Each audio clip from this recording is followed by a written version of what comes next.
Let's go. All right. So what is significance? Louder. All right. So what does that mean in the context of math and science? The importance of what? All right. So sig figs is the abbreviation of this, but what does that mean? What are we working on here? Sig digs is what I like to call it. Significant digits is what my math teacher used to call it. Sig digs. It's how important rounding is, right? Significance is a fancy word for rounding, and that's really all about whether or not you actually measured that number or you estimated that number. And it's basically rules to live by for how you should be rounding those numbers, right? One of the biggest complications with technology today is that when you put numbers into a calculator or a computer, you get decimal answers that go out to 13 places. Those 13 places, in most cases, are completely irrelevant, and you have to be able to let go of that. Right? And that's what significance is all about. And hopefully, in my mind, I'm saying hopefully, you have already done this before, right? And so this should be fair review, right? So I just want to go through some of the basic details, because the reality is, when it comes to identifying significant digits and numbers, there's really only 3 rules, right? There's only 3 rules. So it's all about how to round. And in order to do that, we need to first identify all significant digits.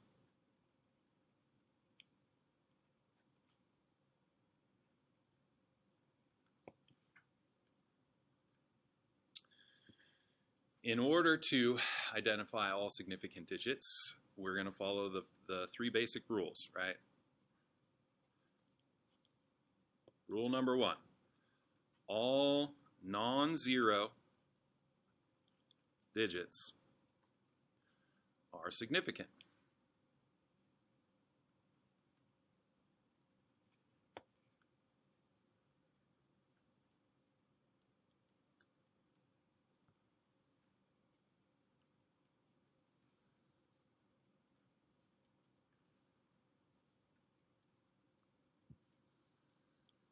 Make sense? 1 through 9, right?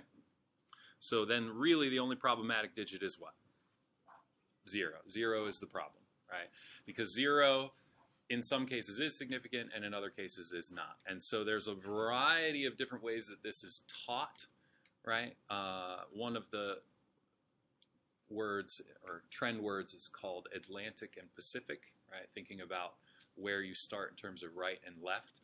And really, it's kind of up to you how you memorize it, but the way I think about it, right, is that you are looking at zeros and seeing if they are meaningful based on the other significant digits and the location of the decimal point, right? And so that is basically all that you have to pay attention to, is where the zeros land. So the second rule is that any zeros after the decimal and after any other significant digits are significant.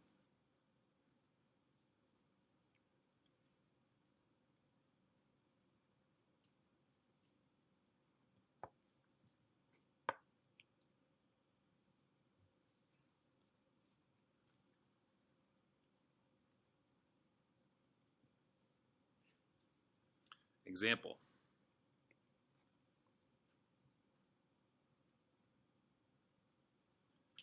1.0 as a value, whatever it is. Units would be irrelevant in this particular case, right? But we would have units of some kind over here, right? And the question is, how many significant digits does this have? Well, the 1 is a non-zero number, so it's significant. The decimal occurs, and then there is a 0. That 0 was put there because whoever measured this 1 was able to measure to the 10th place, and therefore it is listed on purpose, right? No one would say I have 1.0 apples, right? Because it's just not, that's not a realistic measurement of what they're looking at, right? And so if for some reason it seems as though an extraneous zero has been added onto the measurement, that is simply to scream at you, this matters, right? And so this is significant. And as we would list this example, 1.0 has 2 sig digs. And it's important to be able to count, because when we do calculations, that will matter. I'll talk about that in a minute. Make sense? Okay. So as a second example, just because we're here, still see that? Yeah.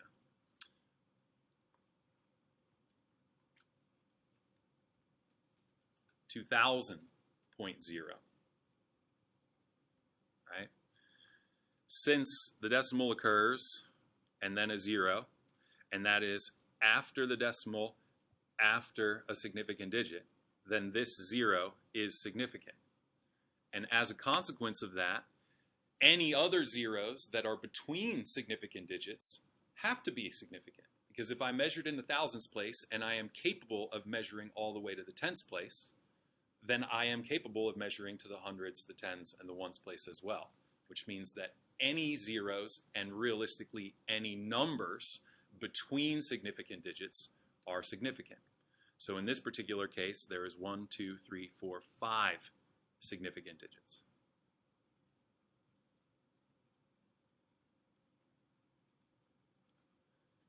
Does that make sense?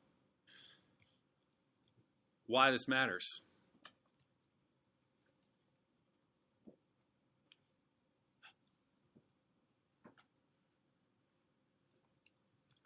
Why sig digs is what that says.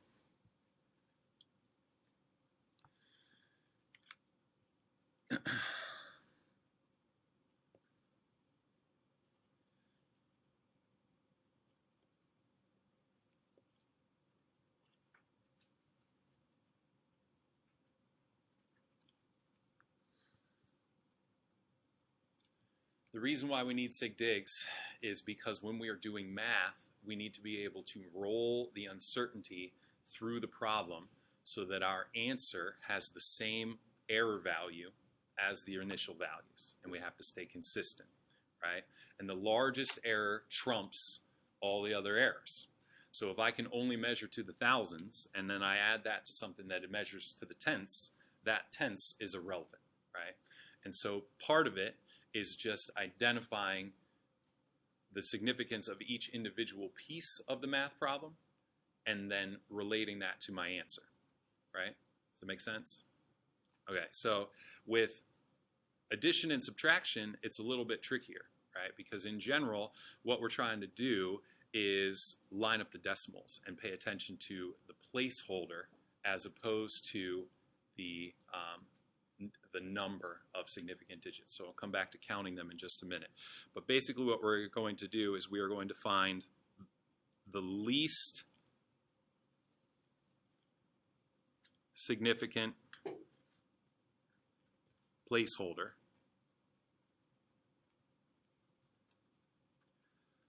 within the problem, within any of the values given in the problem.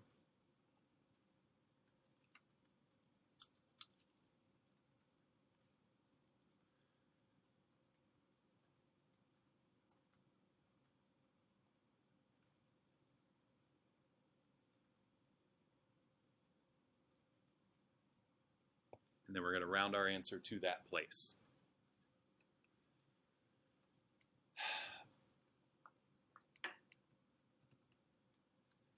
Least significant is a little bit tricky in terms of vocabulary. And basically what I'm saying is the largest significant placeholder of any one of the spaces, right? And it's easier to illustrate with numbers. Rounding to the thousands place is a much larger significance value than rounding to the tenths place. And so we think of it as the least significant because it has rounded so much and lost so much information, right? If I had 193 and I round that to 200, then I lost all that visual of the fact that I was 7 off. But it doesn't matter, right? Because 200 is 200, and when I'm putting a a room full of chairs, I just say 200. I don't say 193. Does that make sense? And so we're looking for the largest placeholder that is significant within the given number. And so basically I think of that as starting. Is this still on the board? No. Shoot.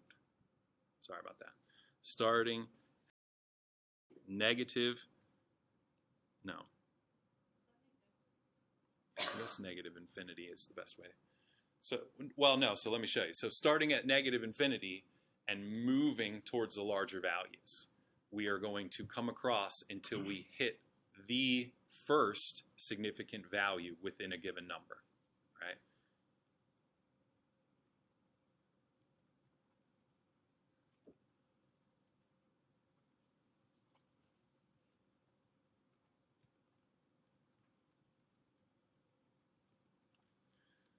I'll show you two examples so that it makes sense. 2000.0. Starting at negative infinity, right, which is decimal place over here. I don't know that this is really called negative infinity. I'm thinking of it as an infinite decimal somewhere off to the right. If I started over here somewhere and I came across until I hit this number, right, according to what we just saw on the previous page, this 0 is significant, right? Because it's after the decimal and after the 0. And so this is the placeholder that matters for the number 2000. And when we're doing math, addition and subtraction, that is the least significant value that we have. Make sense? As opposed to something like 200 straight up. Starting from over here, coming across until I hit a number, this first 0, is that first 0 significant? No, it is not, because it does not occur after the decimal. So until I get to this 2, I haven't found a significant digit. Does that make sense? So this one, 2000.0, is rounded to the tenths place. This one is rounded to the hundreds place. Since we are compounding error, the largest error wins. So if I were to add these two numbers together, I do the math as I would in my calculator, 2000.0 plus 200, and I get 2200.0, right, just outright. But then I recognize that if I do that, analyzing this in the same way, coming across, I hit this 0, that 0 is significant, which means that I have my answer rounded to the tenths place. But, according to the rule, I have to then choose the largest of any one of the rounding pieces, right? So any component number that was built into the problem, we are picking literally the farthest left number, right? Whatever that is. And so I'm matching up the fact that the arrow, the farthest left arrow, is in the hundreds place, and my answer must be rounded to the hundreds place. So I have to then round this to get 2000. Because I should be able to analyze, or excuse me, not 2000, 2200, sorry. I should be able to round this number in the exact same fashion until I hit a significant digit, and that should identify with the largest or the least significant value in the problem.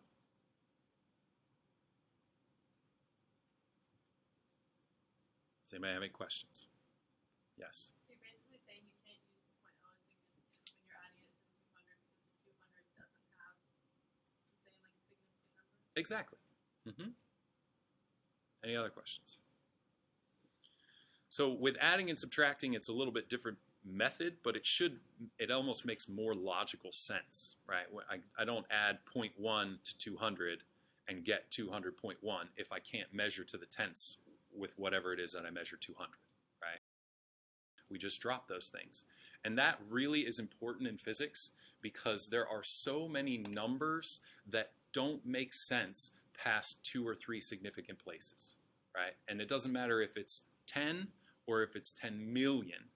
Usually, all that matters is that it's 10 million, not, 9,988,000 whatever, right? And so you just have to kind of be aware of that.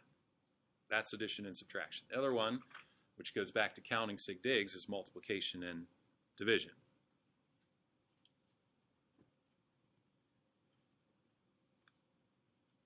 I got to figure out how to turn that so that my screen stops doing that. I don't know. I'll work on that. Where'd it go? There we go.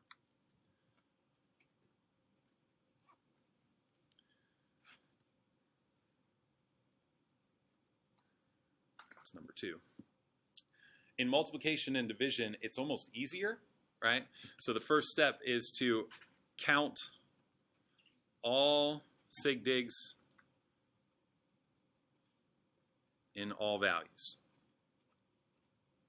This is why identifying them is so important, right? So as I said on the previous page, you go through, identify the zeros and the whole numbers, right? The integers, add up the total number of significant digits. And my answer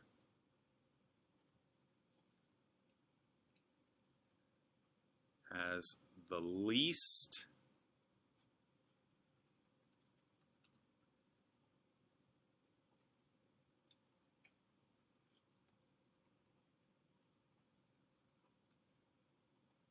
of any of the given values.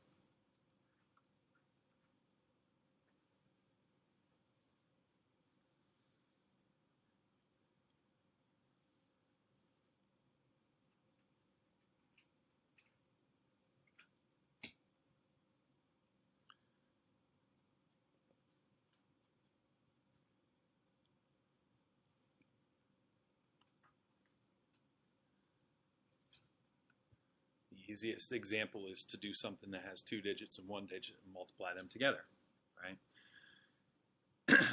Either way, I can do the math ahead of time or after the fact, right? But I'm going to count the number of significant digits. I've chosen easy ones here, so obviously this one has 2 and this one has 1. So counting all the significant digits, that's what I did. Now this is only if the math problem only encompasses multiplication and division only. If you're doing something that combines both multiplication and addition and subtraction, then you have got to bounce back and forth between these two processes, and you need to think about it as order of operations. What you cannot do is do all of the math and then go back and try and do significance based on both addition and subtraction and multiplication all on one answer. Right? In other words, you have to figure out the error as the problem breaks down. Does that make sense? Okay. But in this case, obviously 3 times 11 is 33, but 33 has 2 significant digits. Well, that's too many, right?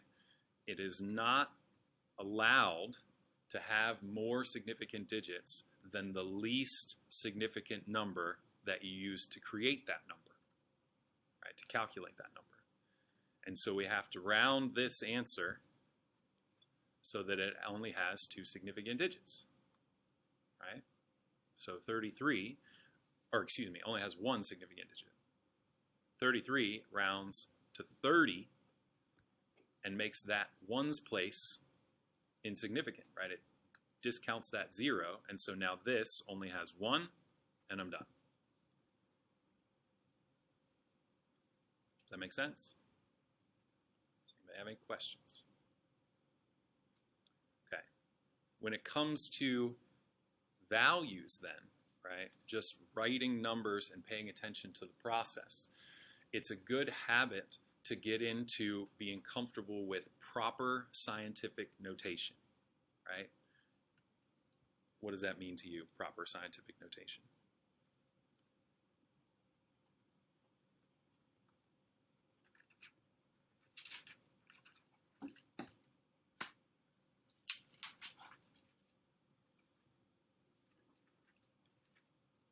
You've done scientific notation before, yes? Okay, Mara? Exactly. The proper component of that is that it only shows significant digits when you list the number, right? So in general, the rule, as it were, is 1 leading digit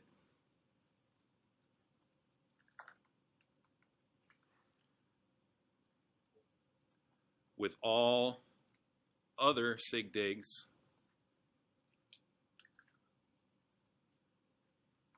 after the decimal.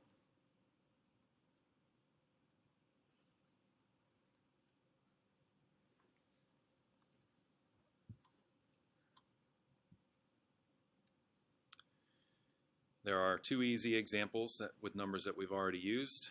Example 1 is 2,000. 2,000 has one significant digit.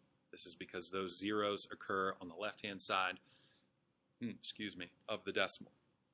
So if I want to write this in scientific notation, I do not list those zeros, because if I do, then I'm listing them as being significant, right? And we can identify from the number 2,000 that they are not. So when I rewrite this, this is going to be 2 times 10 to the third. Now, the fact that I put a decimal there is really irrelevant as long as there's no other digits after the decimal, right? And I just did that for emphasis in this particular case. But if we compare that to the example I had on the other page, which was 2000.0, because this 0 is significant, that is trapping all the other zeros, and this thing has 5 significant digits because it can be rounded to the tens place. So in proper scientific notation, we want to be able to demonstrate that. So we want to show the 2, and then we want to show all the digits. This is the 3 here, but also that one in holding the tens place, because I need to have the same number of significant digits in this as I do in my original.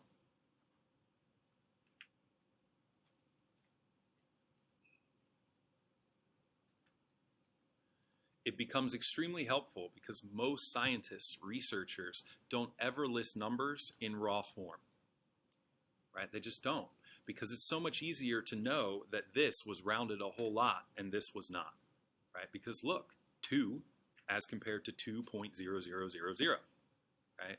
That is the entire function of proper scientific notation, is that you should be able to immediately look at it and know where you're rounding to, right? And know what's happening.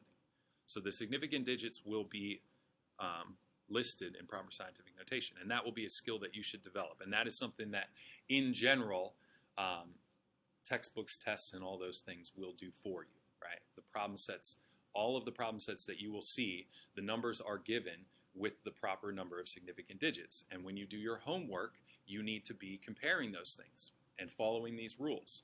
If you get a number that is supposed to only have one significant digit, and let's say that this came out to be more like 1792, right?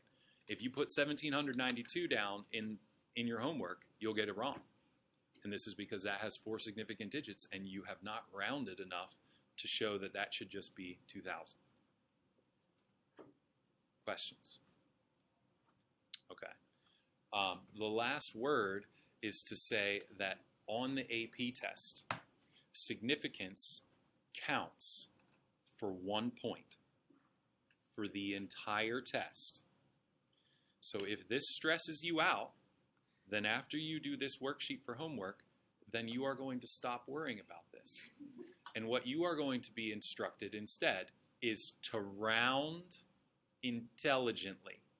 And so you are going to take these things and put them in your head and say, I know it shouldn't be 19.9927893, but I don't know if it should be 20 or if it should be 19.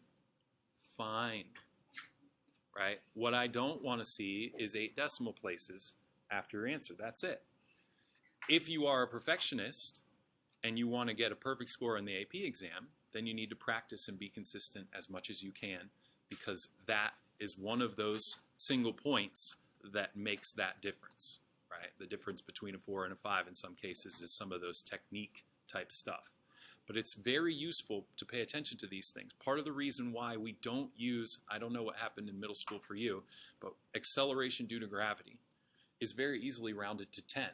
But 10 only has 1 significant digit, and that can screw up calculations greatly when it comes to the science, because we actually know that the acceleration due to gravity is 9.811, right? Which has much more significance and has less impact on screwing up your error as you move through the problem. And the same thing is true with any of the calculations, right? Round intelligently so that your answers make sense for what you're looking at. And then be comfortable with that. Okay? Questions? Perfect. There is a worksheet right here. That's homework. Bring that back tomorrow.